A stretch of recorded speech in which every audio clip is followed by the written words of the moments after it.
Boa noite, irmãos, graça e paz. Mais uma vez, o Senhor nos concede a oportunidade de estarmos reunidos, aproveitando um pouco mais desse tempo que Ele reservou para nós, para que nós aprendêssemos doutrina, aprendêssemos com a sua palavra, estudássemos um pouquinho mais o Evangelho de Mateus, esse livro que tem sido para nós tão abençoador, tão rico, e o Senhor mais uma quarta-feira Ele nos concede. Eu oro a Deus para que os irmãos saibam aproveitar esse momento, saibam valorizar a riqueza de conteúdo que Deus tem preparado para nós. Só o fato de nós termos a liberdade de abrir a palavra do Senhor e com ela aprender já é a maior de todas as vantagens. Espero que a gente consiga realmente perseverar nesse intuito de realizar o culto no lar e de aprender a cada quarta-feira um pouco mais, uma porção a mais da palavra de Deus. Eu quero convidar os irmãos a iniciarmos o culto dessa noite em oração, pedindo a Ele que nos auxilie, que nos ensine, pedindo ao Espírito Santo que clareie a nossa mente e nos ajude a compreender aquilo que Deus tem preparado para nós na noite de hoje. Então vamos orar, irmãos? Senhor Deus, nós queremos Te bendizer, Deus, nós queremos engrandecer Teu nome, Senhor, e Te agradecer, porque mais uma quarta nós temos a oportunidade de estar diante de Ti, Senhor. Mais uma vez, Deus, o Senhor separa para nós esse momento tão enriquecedor, Deus, em que nós podemos, como família, Senhor, estar reunidos ao redor deste livro santo, Senhor, que é a nossa regra de fé e prática, Deus.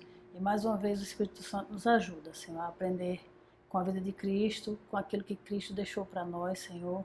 E não somente ler, Deus, não somente ouvir, mas que nós venhamos a ter sucesso em colocar, Senhor, no nosso dia a dia, em aplicar aquilo que aprendemos de Ti na nossa vivência diária, Senhor, para que assim nós venhamos a Te honrar, Deus, a glorificar Teu nome, onde o Senhor nos levar e a conquistar, Senhor, a ganhar outros para Ti, a fim de que muitos sejam salvos por amor a Ti, Senhor, e para a glória do Teu santo nome, Deus. Nós Te bendizemos, Senhor, Te agradecemos por essa bênção e Te pedimos, fala conosco mais uma vez, no nome de Jesus. Amém. Então, irmãos, a gente vem essa semana, continuando o estudo do Evangelho de Mateus, a gente precisa lembrar daquilo que nós vimos semana passada. A gente vem de um estudo em que o pastor trouxe para nós aquele episódio que Jesus em Nazaré, ele prega e ele é rejeitado, né? A palavra de Jesus não é aceita, Jesus, ele não realiza ali muitos milagres, as pessoas de sua própria cidade não o recebem, as pessoas que o conheciam não creem nele, e entre esses, muito provavelmente, aqueles de sua casa, né? Aqueles que eram mais próximos de Jesus. Isso, para nós, é doloroso de ver o Senhor passando por isso, mas todas as coisas de Jesus, que Jesus passou, servem para nos ensinar, né? Para nos preparar para possíveis situações que nós também podemos vir a passar, para que a gente possa, em meio a elas, glorificar o Senhor.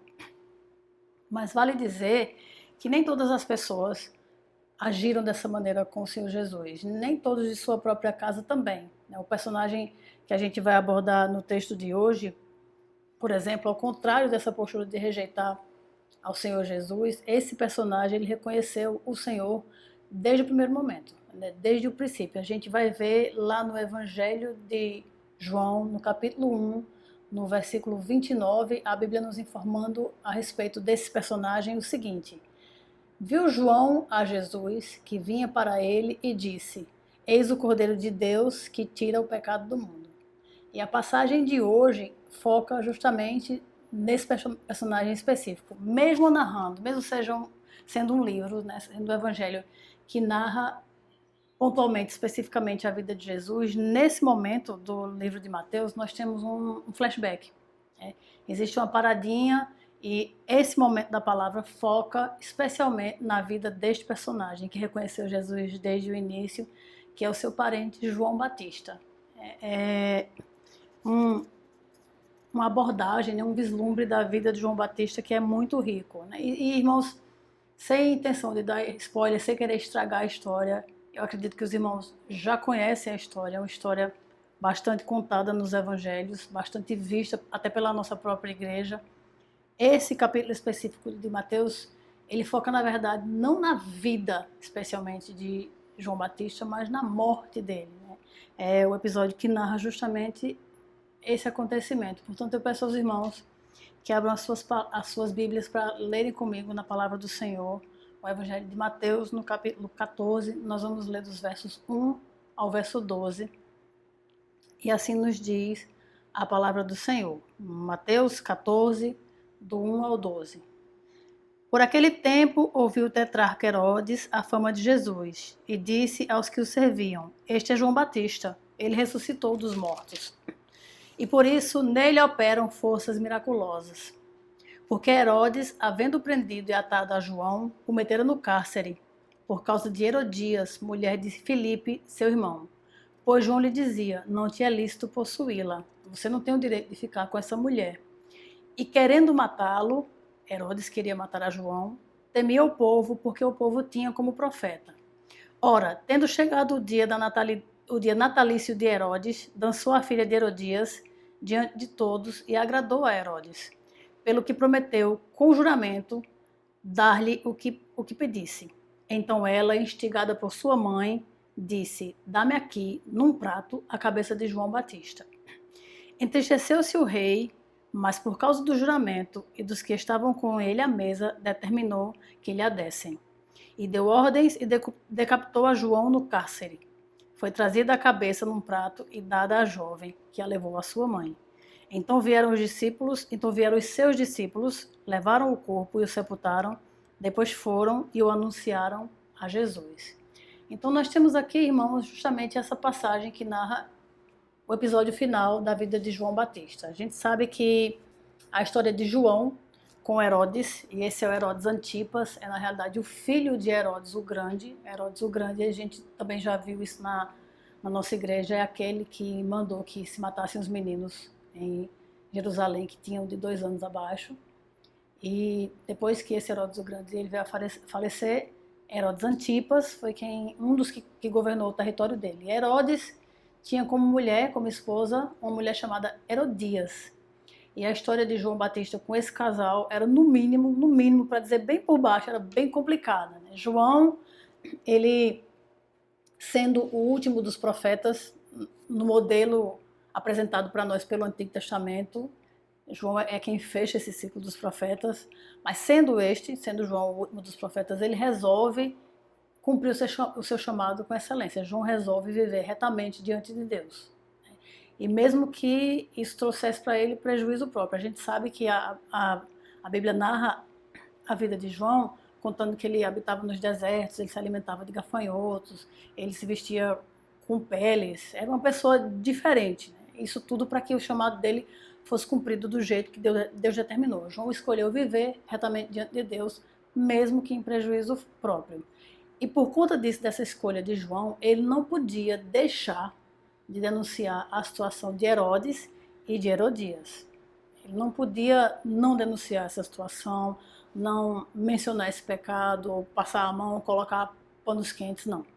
João, sendo o profeta que era, tendo feito a escolha que fez de viver retamente diante do Senhor, ele não podia não denunciar a ação desse casal. E isso porque essa união, Herodes e Herodias, além de ser uma união incestuosa, porque Herodias era sobrinha de Herodes. Herodias era filha de um dos irmãos de Herodes e foi dada em casamento. Aliás, casou-se com ele, porque essa situação deles dois, primeiro incestuosa, mas também era uma situação de adultério. Isso porque Herodias, antes de ser casada com Herodes Antipas, ela foi casada com um outro tio seu, um irmão de Herodes Antipas, chamado Herodes Filipe. E numa das muitas visitas de um irmão à casa do outro, ele seduziu a esposa do seu próprio irmão e ela resolveu abandonar Filipe e passar a viver com Antipas. Isso, obviamente, para João era um absurdo, contrariava aquilo que Deus determina como sendo correto. E João denunciava essa situação. João dizia abertamente, não era por trás das cortinas, não era no oculto. João falava abertamente, inclusive para eles mesmos, dizia ao próprio Herodes: você não tem o direito de viver com ela.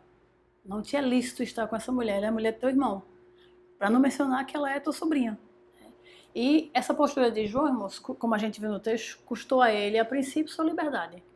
João foi preso, foi encarcerado, e foi mantido em cativeiro por algum tempo. Mas no final das contas, essa escolha, essa postura de João, o fato de João ter sido perseverante, de ele escolher viver em fidelidade a Deus, custou a ele a sua própria vida. João pagou o último preço por viver da maneira como ele escolheu viver. Ele se envolveu, por conta disso, numa trama que era nojenta, que era ardilosa. Herodias, que por ter sido envergonhada, já que teve sua situação exposta, não conseguiu deixar de lado, não conseguiu perdoar João Batista ou tirar por menos. Ela alcança, quando lhe é dada a chance, através de sua filha Salomé. A gente viu Salomé no aniversário de Herodes dança, e tendo ele prometido a ela que daria a ela qualquer coisa, ela aproveita, né, incitada pela mãe, para pedir a ele a cabeça de João Batista num prato. Herodias, nessa situação, alcançou a possibilidade de se livrar do seu maior inimigo, daquele que a envergonhava, e assim ela o faz. Assim ela escolhe realmente agir. E dessa maneira, João Batista, o último dos profetas, parente querido do Senhor Jesus, esse personagem bíblico tão importante, ele mesmo tendo sido separado por Deus e para Deus, para aquele momento específico da história, mesmo João tendo sido zeloso em sua tarefa, ele foi excelente naquilo que Deus propôs para que ele fizesse. João, mesmo tendo sido fiel, e o foi até o fim, mesmo sendo assim, separado por Deus, zeloso e fiel, acontece que João morre. E ele morre de um jeito muito peculiar. Toda morte é triste a olhos humanos, a olhos de Deus também, né? A gente não foi criado para morrer, na realidade. Nós morremos como o salário do pecado. Mas a morte de João, ela é tocante. João morre aprisionado, ele morre em aparente solidão e ele morre em silêncio. A gente não vê um debater, a gente não vê um escândalo, a gente só recebe a notícia. A cabeça dele foi trazida num prato e entregue a Salomé. Ponto. E assim João vem a encerrar sua carreira aqui na Terra. Isso traz para a nossa mente, irmãos, lições que são muito importantes para nós como pessoas, mais ainda como crentes, como filhos do Senhor. Coisas que a gente precisa realmente se lembrar, especialmente naqueles momentos em que a gente olha para a situação em que a gente se encontra e a gente enxerga, entende, né, compreende ela como não sendo favorável a nós. A gente, guardadas as devidas proporções, se encontra em uma situação em que a gente se vê sozinho, a gente se vê aprisionado, a gente se vê sem a possibilidade de expressar aquilo que a gente, em silêncio, sem conseguir comentar aquilo que a gente tem passado. Mas essa situação de João, ela ensina para nós algumas coisas que são importantes. A primeira delas, a primeira lição que a gente pode aprender com esse episódio na vida do João Batista é a seguinte: ser separado por Deus e para Deus não significa que a gente vai passar por tudo sem sofrer. Na verdade, a maioria das vezes é justamente o contrário. Quando a gente é separado por Deus e para Deus, a gente se envolve em situações que são de extremo sofrimento. Haja vista os próprios profetas, o próprio João, né? Homens que dedicaram a sua vida ao Senhor, que receberam o chamado da boca do próprio Deus, né? A quem Deus muitas vezes disse: desde o ventre eu te escolhi, eu te separei para determinada obra. Esses homens, ao exercer o seu ministério, a serem separados por Deus e para Ele, eles passam sim por situações de extremo sofrimento, né? O melhor exemplo disso é o próprio Cristo, que quando a gente pensa que ser separado, ser santo significa ser separado para Deus. Ninguém na história, no mundo inteiro, conseguiu ou jamais conseguirá ser santo como Jesus é. Se é para falar em ser separado, para o Senhor, Jesus é o ápice de toda essa história. Mas também nenhum de nós, ninguém, vai passar por sofrimento como Jesus passou. Então a gente precisa se lembrar que ser separado por Deus e para Deus não significa passar por tudo sem sofrer. A segunda coisa que a gente precisa se lembrar é que, a exemplo de João, ser zeloso não significa estar livre de tribulações. João, ele era um nazireu, além de profeta, e ele foi zeloso nisso. A gente vê a Bíblia mostrando a vida de João, uma vida nos detalhes. Ele era detalhista, ele cumpria aquilo que foi determinado para ele. Mas mesmo assim, mesmo sendo tão zeloso com a sua mensagem, com a imagem que ele precisava projetar, com o cumprir a tarefa que Deus entregou a ele, mesmo sendo assim zeloso, isso não queria dizer que ele estivesse livre de tribulações. Novamente, na maioria das vezes é o contrário disso. Quanto mais zelosos nós formos, é muito mais provável que a gente entre em tribulação. Porque o que a gente encara como ser zeloso, que é ter o cuidado com aquilo que Deus nos ensina, com aquilo que é o valor diante de Deus, o mundo no qual nós vivemos encara como ser quadrado, como ser preconceituoso, como ser irredutível, como alguém que não aceita o diferente, que não admite uma abordagem de vida diferente. Né? Falta ao mundo o entendimento de que muitas vezes essa diferença ela se dá por conta do aceitar o pecado como se fosse uma coisa comum. E é contra isso que nós lutamos. É esse zelo, acima de tudo, que a gente precisa ter. Zelo por Deus, zelo pelas coisas do Senhor, por viver a vida que Deus separou para nós, mas nós precisamos lembrar, ser zeloso, assim como não foi para a vida de João Batista, para nós também não significa estar livre de tribulações. Jesus já disse, né? No mundo tereis aflições. Tem de bom ânimo. Eu venci o mundo. Para nós existe esse consolo que é indescritível, é inefável, né? Está acima de todas as coisas. Então, ser separado por Deus e para Deus não significa passar por tudo sem sofrer. Ser zeloso não significa estar livre de tribulações. E a terceira e última coisa, ser fiel não significa livrar-se do pior aqui na terra.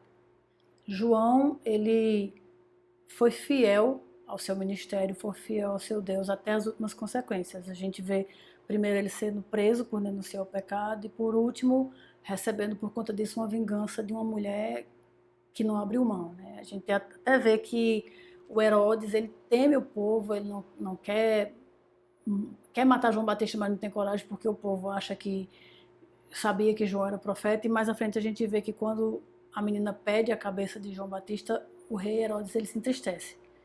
No final das contas não era isso que ele queria fazer, mas Herodias não, ela estava determinada e ela vai com essa sua resolução até o fim. E por causa da fidelidade de João, ele passou pelo pior que lhe poderia acontecer, que foi essa morte. Né? Não é simplesmente morrer todos nós vamos, a não ser que o Senhor nos tome para si, nos arrebate, senão todos nós dormiremos com o Senhor, porque pecadores, o salário do pecado é a morte. Mas João foi fiel e por conta da sua fidelidade ele não se livrou do pior que lhe podia acontecer aqui na terra, e a gente tem que se lembrar que isso pode acontecer conosco também. O fato de sermos fiéis não significa que a gente não vai passar por coisas ruins. Novamente, frequentemente é o contrário. Nossa fidelidade a Deus pode nos colocar em maus lençóis, quando a gente se coloca determinadamente para defender aquilo que é valor para Deus.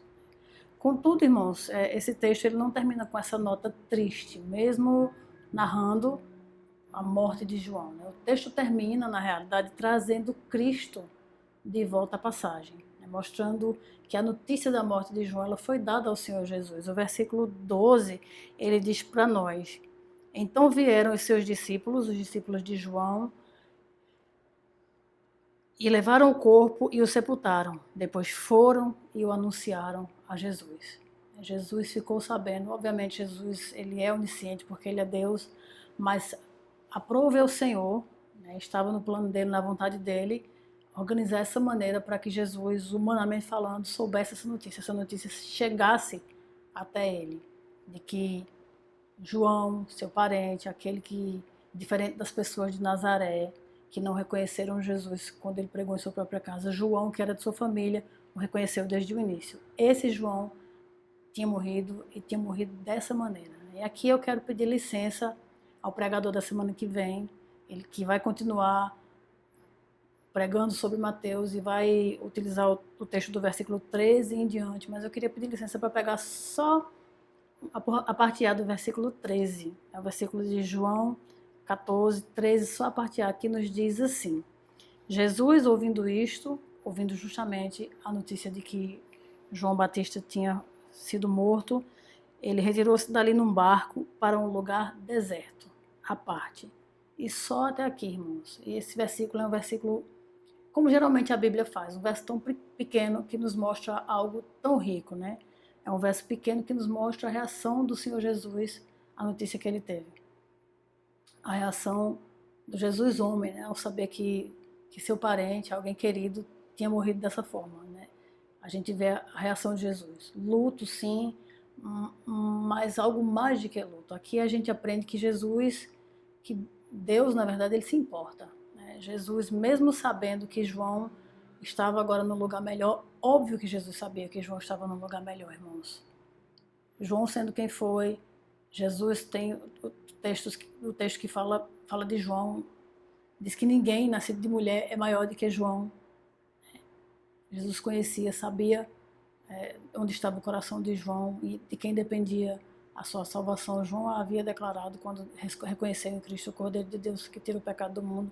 Jesus sabia que João estava num lugar melhor. Mesmo assim, isso não impede Jesus de necessitar daquele momento, de parar, de estar só, de recolher-se, porque pesou, né? Doeu. Jesus sofre com aquela notícia do sofrimento de João.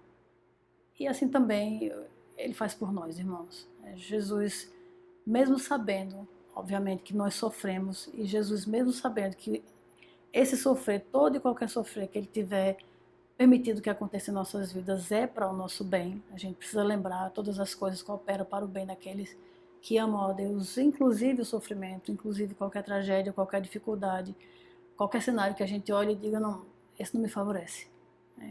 Jesus olha para esse tipo de situação, e mesmo sabendo que essa situação, esse sofrer vai colaborar para o nosso bem, ele sofre conosco, ele passa por essas situações conosco. João estava apenas aparentemente sozinho. É óbvio que Deus estava ali com ele, o Senhor está em todos os lugares, e claro que estaria ali com aquele seu servo tão fiel. Então a solidão de João, ela era aparente. Nós, quando nos sentirmos sozinhos, a gente precisa se lembrar disso também, irmãos. A nossa solidão, ela é aparente. Só parece que estamos sozinhos. A gente tem um Deus que dá a si mesmo o título de Emanuel, Deus conosco. Nós temos o Senhor Jesus que nos diz, eis que estou convosco todos os dias até a consumação do século. E ele nunca falhou em nenhuma de suas promessas. Se ele diz que está conosco, ele está conosco. A nossa solidão é somente aparente. Por isso, eu quero incentivar os irmãos a nessa noite fazer como João. Além de, como João, nós reconhecermos, ao olhar para Cristo, reconhecermos nele o Cordeiro de Deus que tira o pecado do mundo. Também como João, eu quero encorajar os irmãos a ser sempre separado por Deus e para Deus, a continuar sendo zelosos na obra do Senhor e a continuar sendo fiéis até o fim, sabendo que o Senhor está conosco, que nós não sofremos sozinhos quando sofremos e que a presença dEle é constante em nossas vidas a todo momento e o será até o fim. Amém, irmãos? Que assim como Deus usou a vida de João Batista para a sua glória, que Ele possa usar a tua vida, que Ele possa usar a minha vida e que nós venhamos a caminhar honrando o nome do Senhor onde quer que nós estivermos. Vamos orar? Vamos agradecer ao Senhor. Senhor Deus, nós te agradecemos por mais essa noite em tua presença, Senhor. Obrigada por se importar conosco, por ministrar as nossas vidas, Deus, e por preparar a cada semana uma porção de tua palavra para que nós possamos aprender tanto aqui, Deus, quanto nos cultos aos domingos, e que nós temos o privilégio de reunidos em comunidade, bendizer o teu nome, Senhor, e te adorar. Muito obrigada pelo teu carinho, Senhor, pelo teu amor que é tão evidente por nós, pelo teu zelo para com nossas vidas e com nossas almas, Deus.